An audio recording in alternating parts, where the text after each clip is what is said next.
राष्ट्रीय महासचिव कैलाश विजयवर्गीय 20 दिनों के बाद अमेरिका यात्रा से इंदौर पहुंचे। इंदौर एयरपोर्ट पर सैकड़ों कार्यकर्ताओं ने उनका गर्मजोशी से स्वागत किया। भारतीय जनता पार्टी के राष्ट्रीय महासचिव कैलाश विजयवर्गीय 20 दिनों बाद इंदौर पहुंचे। इसके बाद कैलाश विजयवर्गीय ने पत्रकारों से चर्चा भी की। उन्होंने पत्रकारों द्वारा पूछे गए सवालों के बड़ी सहजता से जवाब दिए। पत्रकारों के संसदीय बोर्ड में शिवराज सिंह चौहान से पद लेने के सवाल पर उन्होंने कहा कि पार्टी की एक अपनी व्यवस्था होती है और सभी को मौका दिया जाता है। वहाँ पर मेरे द्वारा पहले फ्रेंड्स ऑफ एमपीज करके एक संगठन बनाया था, तो उन लोगों का एकदम आग्रह आ गया कि आपको जाना नहीं चाहिए। 15 अगस्त हम लोग बहुत बड़ा सेलिब्रेशन करते हैं। आवाज़ आ जाएगी। फिर फ्रेंड्स ऑफ बीजेपी का बड़ा कार्यक्रम था वहाँ। फिर एचएसएस का बहुत बड़ा कार्यक्रम था। वहाँ पर परेड निकलती है, तो हर प्रदेश की एक झांकी निकलती है। जैसे उसमें उत्तर प्रदेश का भी बुलडोजर और बाबा का फोटो था, उत्तर प्रदेश वालों ने वो निकाला।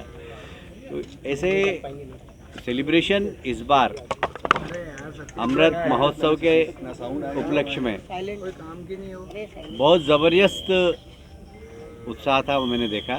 क्योंकि मैं पहले भी एक बार 94 में गया हूँ वहाँ कार्यक्रम में, उसकी अपेक्षा इस बार कम से कम 25 गुना ज़्यादा उत्साह था।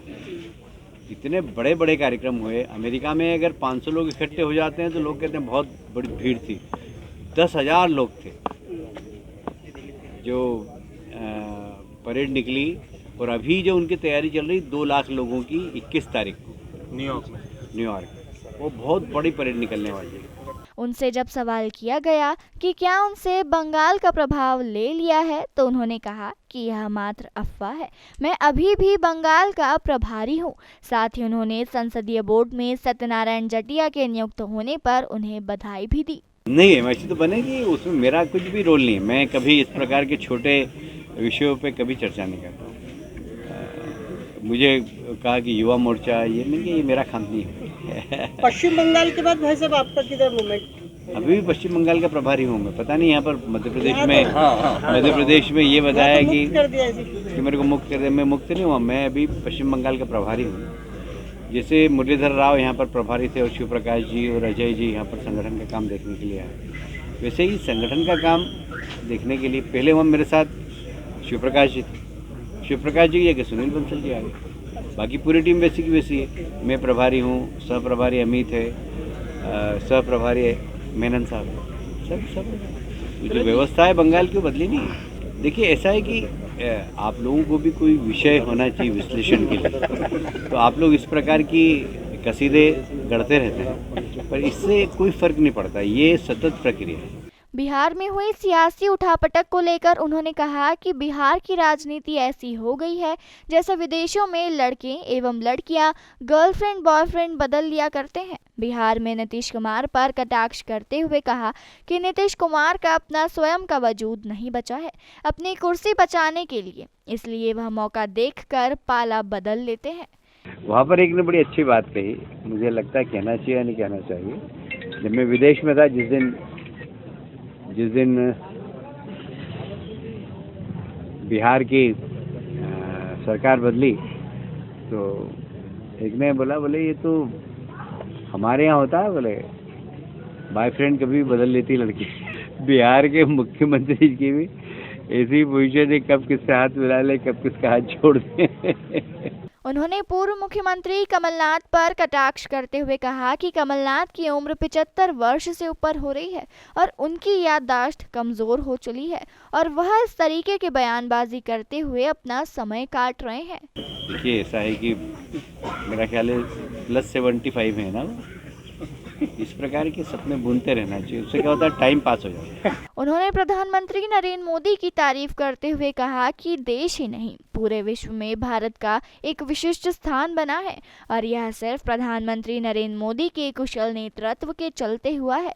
उन्होंने अमेरिका में रह रहे भारतीयों की भी तारीफ की। मैं एक बात बहुत जवाबदारी के साथ कहना चाहता हूँ कि आप विश्व की अर्थव्यवस्था के बारे में आप देख लीजिए। अमेरिका जैसे विकसित राष्ट्र की जीडीपी 4.5, चाइना जिसको कि दुनिया का और दूसरी ताकतवर शक्ति बता रहे हैं, उसकी जीडीपी 4 है, भारत की लगभग 8% GDP। इससे आप समझ सकते हैं कि विश्व की अर्थव्यवस्था कितनी खराब है। बाकी और यूरोप के देशों की बताऊं मैं आपको तो माइनस में चल रही है। हमारे पड़ोसी देशों के क्या हाल हैं ये आपसे कुछ छुपा हुआ नहीं। श्रीलंका, बांग्लादेश, पाकिस्तान, इनकी क्या हालत है। उस हिसाब से अगर आप विश्व के परिप्रेक्ष्य में कोविड के बाद दुनिया की अर्थव्यवस्था में भारत की अर्थव्यवस्था कितनी सुदृढ़ है, ये आपको जब दुनिया के आंकड़े देखेंगे तो समझ में आ जाएगा। और मुझे इस बात के लिए मोदी जी को मैं श्रेय दूंगा, उनकी टीम को श्रेय दूंगा कि इस बुरे हालात में जब आप देश की 80 करोड़ जनता को फ्री में अनाज दे रहे हैं, आपने वैक्सीन बांटा, सबको लगाया, लगभग पहला डोज, दूसरा डोज और अब बूस्टर भी चालू कर दिया, बच्चों को भी लगाना चालू कर दिया। ये एक बहुत बड़ा, मैं अमेरिका में था, जो यूनाइटेड नेशन की टीम भी मुझसे मिलने आई थी और विशेषकर जो हेल्थ सेक्शन का व्यक्ति था वो तो मेरे से बोला, वो व्यक्ति पाकिस्तान का था, वो बोला मेरे को कि दुनिया के अंदर सबसे अच्छा वैक्सीनेशन कहीं पर हुआ है वो भारत में। पाकिस्तान का व्यक्ति जो यूनाइटेड नेशन में काम करता। तो भारत ने बहुत अच्छा काम किया है और उससे भारत की साख सारी दुनिया के अंदर बढ़ी। आप बताइए, मेक्सिको का प्रधानमंत्री ये कहे कि दुनिया में विश्व शांति के लिए 3 लोग यदि कोशिश करें तो विश्व शांति हो सकती है, तो आप समझ सकते हैं कि भारत का दबदबा दुनिया के अंदर कितना है।